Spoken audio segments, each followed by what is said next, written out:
Assalamualaikum warahmatullahi wabarakatuh. Saya Revelina Dwi Aryani dari Geofisika 2024, kelas sedimentologi dan statika FIB. Pada kesempatan kali ini, saya akan membahas tentang batuan sedimen silisi klastik. Ada 4 pembahasan dalam presentasi kali ini yang nantinya juga akan menjawab pertanyaan-pertanyaan dari tugas review materi. Yang pertama ada proses pembentukan, kedua tekstur, tiga karakteristik, dan 4 klasifikasi.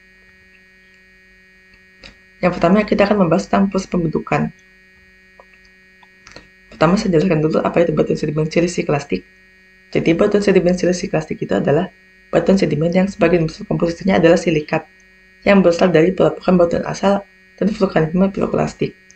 Untuk sebuah sedimen menjadi batuan sedimen, ada proses-proses yang harus dilalui, yaitu ada pelapukan, erosi, transportasi, sedimentasi, dan diagenesis.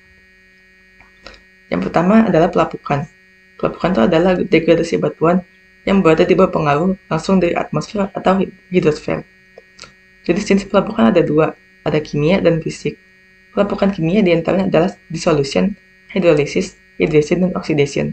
Sementara pelapukan fisik ada freeze thaw atau frost wedging, salt growth atau salt wedging, dan perubahan temperatur serta tekanan. Ini adalah perbedaan antara pelapukan fisik dan kimia. Jadi pelapukan fisik itu berbentuk dan ukuran, tetapi tidak membawa komposisi kimia.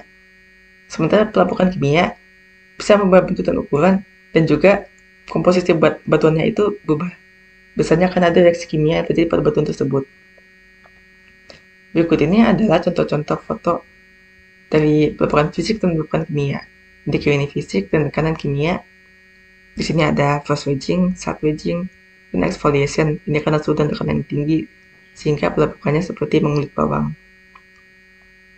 Lalu kalau pelapukan kimia itu ada dissolution dan oxidation. Dissolution ini terjadi ketika mineral-mineral dalam batuan itu larut oleh air dan CO2. Sementara kalau oxidation terjadi ketika batuan bereaksi dengan oksigen. Dan jika batuannya itu mengandung besi, maka akan terjadi oksidasi yang bentuk seperti kawat-kawat merah ini. Biasanya terjadi pada hematit. Lalu yang kedua ada erosi. Setelah batuan mengalami pelapukan, batuan akan mudah tererosi. Jadi erosi itu adalah peristiwa pengisian padatan termasuk sedimen, tanah, batuan, dan partikel lainnya akibat transportasi. Akan transportasi ada fluida dan non-fluida yang akan dibahas di materi selanjutnya. Hasil erosi itu adalah menghasilkan fragment batu-batuan dengan butir-butir yang lebih kecil. Selanjutnya ada transportasi. Setelah batuan mengalami erosi, butir-butirnya akan transportasi oleh agen transportasi. Ada fluida dan non-fluida. Selanjutnya fluida itu adalah angin, air, dan es. Sementara non-fluida ada gravitasi dan debris flow. Ini ada foto contoh dari transportasi oleh fluida. Fluidanya itu air. Jadi dalamnya itu ada berbagai gerakan dari sedimen yang transportasi. Ada rolling atau menggelinding, traksi atau menyeret, dan saltasi atau meloncat. Ini disebut bed load. Nah, kalau melayang-layang ini disebut suspended load. Biasanya yang layang itu lebih kecil butirannya daripada yang di bawah. Lalu yang selanjutnya ada sedimentasi. Setelah transportasinya terhenti, maka sedimen itu akan terendapkan dan terkumulasi di suatu lingkungan pengendapan. Nah, setelah sedimen itu terdapat dalam waktu yang lama, biasanya akan terjadi diagenesis, yaitu ada kompaksi, sedimentasi, dan litifikasi. Kompaksi itu ketika sedimennya mengalami tekanan yang tinggi sehingga jadi lebih padat, dan sedimentasi ketika mineral mengisi celah-celah di antara butiran itu dan melekatkan.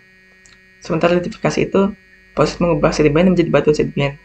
Tapi kalau sedimentasinya belum lama dan ada gangguan dari luar, bisa saja tertransportasi lagi. Selanjutnya ada tekstur dan batuan sedimen. Jadi tekstur dan batuan sedimen itu yang pertama ada bentuk butir. Bentuk butir ada dua, ada angular dan rounded. Angular itu menyudut dan rounded itu membulat. Yang mempengaruhi kedua bentuk ini adalah seberapa jauh ia tertransportasi dan seberapa banyak air yang diberikan. Biasanya kalau transportasi jauh itu jadi lebih membundar seperti yang di atas ini. Tapi kalau masih dekat hanya bisa menjadi yang menyudut seperti ini. Selanjutnya ada ukuran butir. Ukuran butir itu diklasifikasikan dalam skala Wentworth. Di sini ada skala menurutnya, dari yang paling besar di atas sampai yang paling kecil di bawah. Dan dari ukuran butir ini bisa diketahui juga nama-nama batuan sedimennya yang terbentuk nantinya. Selanjutnya ada sortasi butir. Jadi sortasi adalah keseragaman ukuran butir-butir dalam batuan. Ada very poorly sorted, moderately well sorted, dan well sorted. Very poorly sorted itu ketika sortasi sangat buruk, yang artinya ukuran-ukuran butir sangat tidak seragam. Dan sortasi baik itu ketika ukuran butirnya sangat seragam. Tetapi bisa juga yang ukuran butirnya besar-besar, tapi semua juga seragam besar-besar, itu bisa disebut sebagai sortasi yang baik. Nah, biasanya yang memengaruhi sortasi ini adalah jarak transportasi juga. Kalau semakin jauh kan ukuran butir semakin kecil, jadi dia bisa mengisi celah itu dengan seragam. Contohnya di pantai, pasirnya ukuran sama semua. Ketika menjadi batuan, bisa menjadi batuan yang well sorted. Selanjutnya ada karakteristik batuan. Jadi komponen utama dalam batuan sedimen itu ada 3. Ada major minerals, yang penting dalam penamaannya, kelimpahannya itu biasanya lebih dari 1-2%. Contohnya ada mineral kuarsa, feldspar, dan clay. Lalu yang kedua ada accessory mineral. Ini biasanya ada tapi dalam jumlah kecil sebagai matriks, kelimpahannya kurang dari 1-2%. Setelah ada mineral mika, zircon, rutil, pyroxene, garnet, apatit, dan sebagainya. Lalu ada rock fragment atau fragmen batuan, yaitu butir-butir batuan silisiklastid dengan kelimpahan 10-15%. Asalnya dari pecahan batuan beku, sedimen, atau metamorf. Selanjutnya klasifikasi. Jadi batuan sedimen bisa diklasifikasikan dalam berbagai cara. Salah satunya ada ukuran butir, seperti yang sudah disinggung tadi.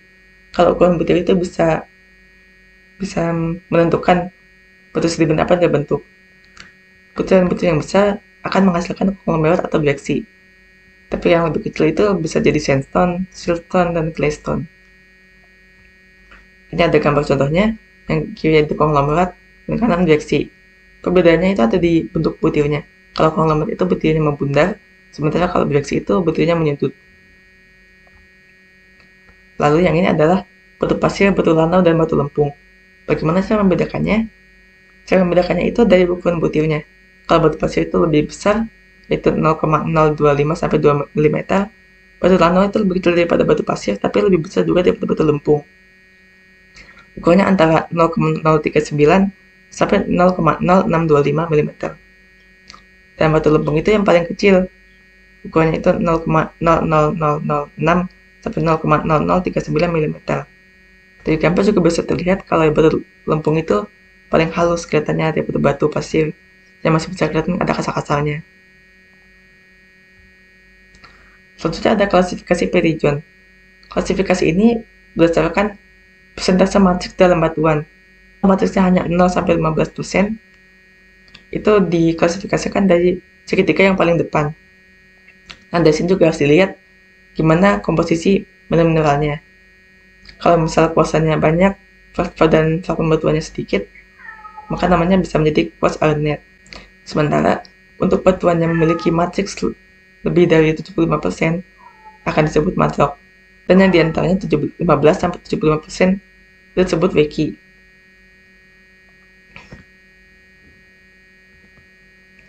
Selanjutnya ada klasifikasi batuan konglomerat. Di batuan konglomerat itu diklasifikasikannya berdasarkan batuan-batuan apa saja yang menyusun batuan tersebut. Misal kalau paling banyak yang menyusunnya itu ada batuan metamorf, maka pakai segitiga yang di atas. Kalau yang banyak menyusunnya itu batuan beku, pakai segitiga yang di kiri bawah. Kalau yang menyusunnya paling banyak batuan sedimen juga, pakai segitiga yang di kanan bawah ini. Berikut adalah referensi yang saya pakai untuk teks dan gambar. Baik, sekiranya sekian dari saya. Mohon maaf bila ada kekurangan. Terima kasih atas perhatiannya. Wassalamualaikum warahmatullahi wabarakatuh.